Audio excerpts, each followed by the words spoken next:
আমি আমি একজন মুসলিম হয়ে আমি একদম বাসায় চুপ করে থাকতে পারিনি। কেন এত ছোট বাচ্চাদের উপর অত্যাচার করছে? আমাদের মুসলিমদের উপরেই কেন এত অত্যাচার করা হয়? আমার থেকেও ছোট বাচ্চাদের ওরা হত্যা করছে। আমি এখানে প্রতিবাদ জানানোর জন্য এসেছি। এই যুদ্ধ বন্ধ, ঘাস লতা পাতা খেয়ে বেঁচে আছে, ওদের কিচ্ছু নেই। ওরা ঈদের দিনও গুলি খেয়েছে। আমরা চাই মানবতার মুক্ত হোক, মুসলমানদের মুক্ত হোক। যে চেষ্টা করছি যেন ইসলামের শিক্ষাটা, মানবতার শিক্ষাটা যেন দিতে পারে, এই চেষ্টাটাই করছি।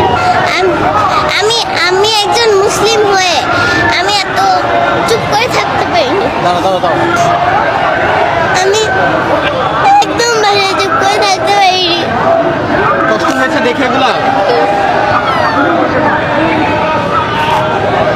যখন দেখেছো তখন কি মনে হয়েছে? কেন আমার ভাই বোনদের উপর, কেন এত ছোট বাচ্চাদের উপর অত্যাচার করছে? আর আর কি কি খারাপ লেগেছে তোমার? আমাদের মুসলিমদের উপরেই কেন এত অত্যাচার করা হয়? আমি এসব ভাবতে পারি না। খুব খারাপ লেগেছে তোমার? ছোট ছোট বাচ্চা তোমার বয়সে যারা ছিল তাদেরকে তো আমার থেকেও ছোট বাচ্চাদের ওরা হত্যা করছে। ওদের বিচার চাইতে, ওদের বিরুদ্ধে আমি এখানে এসেছি। কে এসেছে তোমার সঙ্গে? আমার বাবা এসেছে। নিজে নিজে নিয়ে এসেছে। বাবা কোথায়? ওই যে বাবা একটু এদিকে আসেন ভাইয়া, এদিকে আসেন ভাইয়া। বাবার সঙ্গে নিয়ে এসেছে? জি। বাবাকে তুমি বলেছিলে না বাবা তোমাকে নিয়ে এসেছে? ভাই একটু বসো। আমি বাবাকে বলে দিতাম। আমি চুপ করে থাকতে পারিনি। আমি এখানে প্রতিবাদ জানানোর জন্য এসেছি।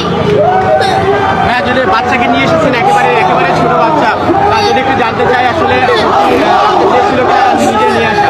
এটা আসলে আমাদের ইমানি দায়িত্ব। বিশেষ করে আজারি সাহেবের একটা পোস্টে যখন দেখলাম যে আপনি আপনার সন্তানদেরকে নিয়ে আসবেন, এই পোস্টে আমি ওকে বলেছি, তখন সে বলেছে যে বাবা আমিও যাব। সেই চিন্তা ভাবনা থেকে নিয়ে আসছি। আর ও নিউজগুলি দেখে বাসায় কান্না করে খুব, যে ওর মতো বয়সের বাচ্চারা খেতে পারছে না, গুলিতে মরছে। এগুলি দেখে আমাকে বললো বাবা আমাকে নিয়েই যেতে হবে। ভাবলাম যে নিয়েই যাই, এই জন্য নিয়ে আসছি। খারাপ লেগেছিল? খুব তো দেখছি কান্না করতেছে, এখনো কান্না করতেছে। না, আমরা চাই মানবতার মুক্ত হোক, মুসলমানদের মুক্ত হোক, ফিলিস্তিনি মুক্ত হোক, সারা পৃথিবীর মুসলমানরা যেন মুক্ত থাকতে পারে, এটি আমরা চাই। সেটারই প্রতিবাদ করতে আমরা এসেছি আজকে এখানে। আপনাদেরকে ছোট থেকে কি এই শিক্ষা দিয়ে বড় করছেন কিনা? সেটাই চিন্তা করছি, যে চেষ্টা করছি যেন ইসলামের শিক্ষাটা, মানবতার শিক্ষাটা যেন দিতে পারে, এই চেষ্টাটাই করছি। তুমি কি চাও এখন?